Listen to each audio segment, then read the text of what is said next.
Este hombre es el suboficial de la Fuerza Aérea del Perú, Julio Vargas Garayar. El 20 de enero de 1979 fue el último peruano fusilado en la historia de ese país. Su delito, traicionar a la patria por vender información secreta a uniformados chilenos.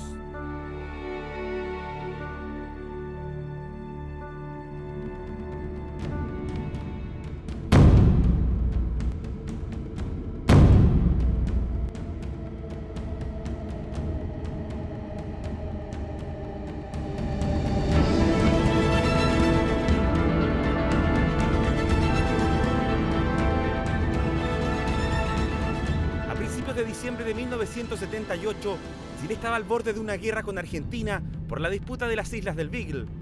A raíz del inminente conflicto, las tres ramas de las Fuerzas Armadas desplegaron un operativo nunca antes visto en las zonas más australes de nuestro país. Pero la preocupación del general Pinochet y de los miembros de la Junta Militar no solo se circunscribían a estas recónditas islas del Beagle, sino además al límite norte, ante la amenaza de una posible invasión de tropas bolivianas y peruanas, tomando en cuenta que al año siguiente se cumplían 100 años de la Guerra del Pacífico, por lo que la idea de reivindicar soberanía en los territorios perdidos se hacía latente en las cúpulas militares de ambos países. Preocupación especial tenía para el gobierno chileno la carrera armamentista que había desarrollado el Perú en los últimos años con la compra de tanques y modernos cazabombarderos de origen soviético. La temible HB-3 contra Chile, es decir, la hipótesis de guerra vecinal en los tres frentes, estaba más cerca que nunca. En esa época la capacidad militar peruana era infinitamente superior a la chilena, desde el punto de vista del volumen y desde el punto de vista de la disponibilidad de tecnología.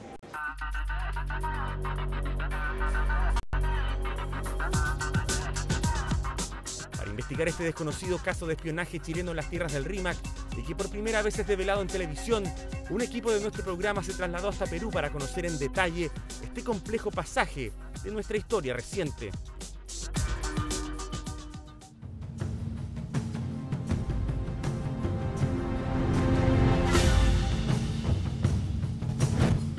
El puerto de Talara se ubica en la zona norte del Perú, siendo un punto estratégico debido a su cercanía con la frontera ecuatoriana y por ser la mayor zona petrolífera del país. Hasta el muelle 2 de ese puerto arribó el miércoles 13 de diciembre de 1978 el buque petrolero chileno Beagle bajo el pretexto de cargar combustible. Al mando de la nave estaba el capitán de corbeta Sergio Jarpa Gerhard, hijo del destacado político y entonces embajador de Chile en Argentina Sergio Nofre Jarpa. El buque contaba con una dotación de 91 marineros.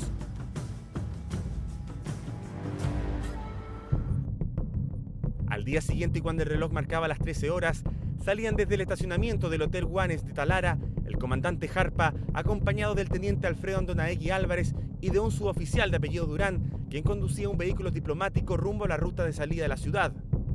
Este chofer era el ayudante del agregado naval del comandante Contreras Sepúlveda, hermano del general Contreras. En este lugar, conocido como el Tablazo, se ubica la base aérea El Pato, donde estaban alineados cerca de 50 cazabombarderos soviéticos Sukhoi Su-22. El objetivo de los marinos chilenos era fotografiar esta base de la Fuerza Aérea del vecino país. Sin embargo, desconocían que en todo momento eran seguidos por el teniente peruano Juan Carlos Rosales Valencia, a cargo de la sección de inteligencia del Grupo Aéreo número 11. Al llegar a un sector conocido como La Campana, el joven oficial peruano sorprendió a Jarpa disparando sin cesar su cámara fotográfica, por lo que decidió enfrentarlos.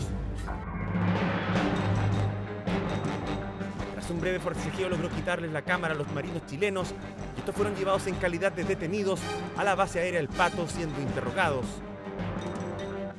Esta es una de las imágenes exclusivas que el servicio de inteligencia peruano logró requisar a los marinos chilenos y en donde se muestra parte del puerto de Talara. Tras ser descubiertos sacando fotografías en el nortino puerto de Talara, el comandante Jarpa y sus hombres fueron trasladados en forma secreta hasta aquí, la ciudad de Lima, iniciándose intensas conversaciones entre el presidente peruano de la época, el general Francisco Morales Bermúdez, y el general Pinochet. La tensión entre los gobiernos era evidente. El almirante Merino, cuando ocurrió esto, estaba muy molesto. En primer lugar, porque no es lógico que las relaciones diplomáticas entre dos estados se vean afectadas por culpa de marinos, de personas que son dependientes de él. más todavía que ir a una arrancada de tarro, porque es imposible aceptar de que el almirante Merino haya dado esta orden. Finalmente, bajo estrictas medidas de seguridad, a 3 días de haber sido descubiertos, los oficiales chilenos son expulsados de Perú. En estas imágenes publicadas en su momento por la revista peruana Caretas, se aprecia el momento preciso en el que el comandante Jarpa y el teniente Andonaegui suben al avión LAN con su vista vendada.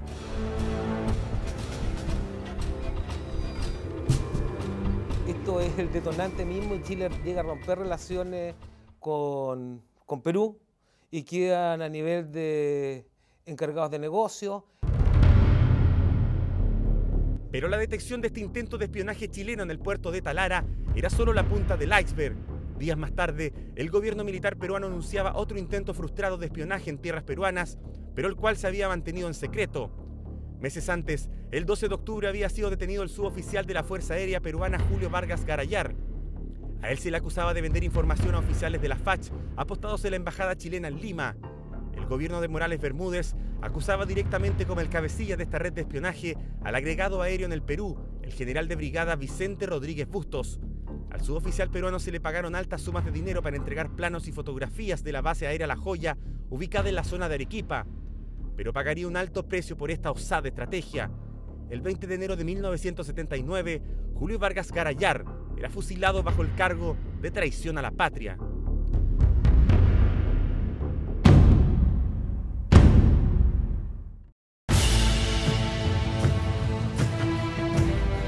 Tras los incidentes más serios en la historia diplomática entre ambos países en tiempos de paz, distintos fueron los caminos de sus protagonistas. Tras los hechos, el embajador de nuestro país en Lima, el destacado político Francisco Bulnes Sanfuentes, era declarado persona non grata por el gobierno peruano, debiendo regresar a Santiago. El general de brigada aérea Vicente Rodríguez Bustos, el principal involucrado en el caso de la compra de documentación secreta al suboficial Vargas Garayar, llegó a ser director de inteligencia de la FACH y fue procesado por el caso de la venta de armas a Croacia el año 1991. Por su parte, Sergio Jarpa Gerhard, involucrado en el caso de espionaje en Talara, lejos de ser amonestado por la Armada, continuó con una brillante carrera naval. El año 1992 fue nombrado comandante en jefe de la escuadra, llegando a ser vicealmirante de la institución, y aún es recordado con respeto y aprecio por sus colegas y subordinados. El 30 de agosto de este año, producto de un cáncer, el comandante Jarpa falleció a la edad de 65 años, llevándose consigo parte importante de esta historia de espías e informantes en las tierras de los incas.